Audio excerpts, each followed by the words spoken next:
All eyes on 2024. Just in the last few days, Vice President Kamala Harris seemed to take President Joe Biden back a step on how quickly they'll declare their plans for a second campaign. Meanwhile, former President Donald Trump's aides and associates took him a step closer to another possible run, teasing an announcement that could come sooner rather than later. Joining me, best-selling author, his latest book, Killing the Killers, Secret War Against Terrorists, all-time. I think you must be the most sold author on the planet, Bill O'Reilly, and good friend of mine as well. Welcome to the show. Welcome back to the show. Hey, Bill, Republicans, let's do both sides. Let's start with the Republican side. Trump going to, a lot of people speculated it might have been this weekend, 4th of July, Independence Day, that he may announce. Seems like he's going to announce a run for president. What do you think? Well, he wants to run for president. Campaign finance laws dictate when you can announce, because once you do, the donations to your campaign are more limited and more targeted. So that's a factor. The New York Times using anonymous sources. How many times have we seen that, Bolling? 10,000 times? How many? They don't know what they're talking about. Trump changes his mind every hour on the hour about, when he would or wouldn't or whatever it may be. He's got the January 6th committee to deal with. They might want to blunt that committee by an announcement. That's all speculation. But I think that viewers to your program should know two things. That Donald Trump at this point does want to run for president, has enough money to do it, and would be the odds-on favorite to win if he does. Bill, over the weekend, I'm down here in Florida. Over the weekend, there was a big 4th of July parade going down Delray Beach, and a lot of pickup trucks, a lot of Ford F-150s, a lot of them with Trump flags, but I did see a lot of DeSantis flags as well. Dilemma for a conservative on what if they both want to run? Well, DeSantis is the number 2 if Trump doesn't run for whatever reason, so he would be the favorite if Trump leaves the arena. Doctrinaire conservative, Trump, of course, is not.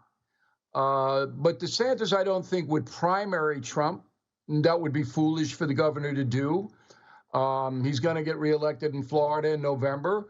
He's a relatively young man. 4 years, not a long period of time in politics. So if Trump runs, why would DeSantis want to go up against him in a nasty primary? Why would he want to do that? Doesn't make any sense. I guess he wouldn't. I guess he wouldn't. Hey, Bill, on the other side, the Democrats, is Biden going to be all there enough to run for president? What are your thoughts on the Democrats' presidential hopes? Well, first of all, Bolling, I'm going to have to insist that you watch the No Spin News every night, okay? And if you what do you mean?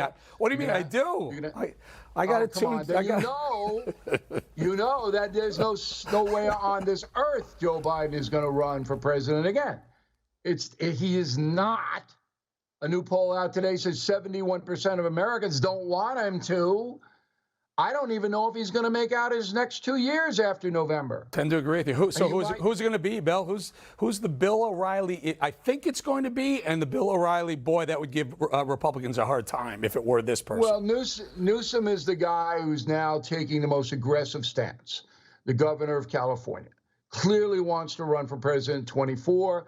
He's attacking DeSantis in Florida, spending money to do so. Why would Newsom do that? He's trying to build a national profile among the progressive liberal crew, and that's why he's doing it. So Newsom, number 1. Kamala has no chance. I don't know whether Kamala knows that or not, but she doesn't. She's too tied in with the Biden debacle. There are a number of other Democrats who might give it a look. All right. What if I throw a name at you and tell me, well, I think the toughest one to beat as a Democrat for a Republican would be Michelle Obama. Your thoughts? Of course. That's what I said months ago. I have a column, by the way, on BillO'Reilly.com about patriotism, 4th of July, and I compare Michelle Obama to me because we have something in common. No, I know you're laughing, boy, but you didn't read the column. You got to read it, and then you will be smarter when you read it. I'm clearly always smarter when I read your columns. But what in the world does Michelle Obama have in common with Bill O'Reilly? Well, yeah, I'm not telling you. You got to go to Bill O'Reilly and read the column. But when you do, you'll go, that's genius. All right, what about this one? Here's another one. Here's another one. I got another one for you on the Republican side that no one's really talking about, but I don't know. Why not? Ready? Tucker Carlson.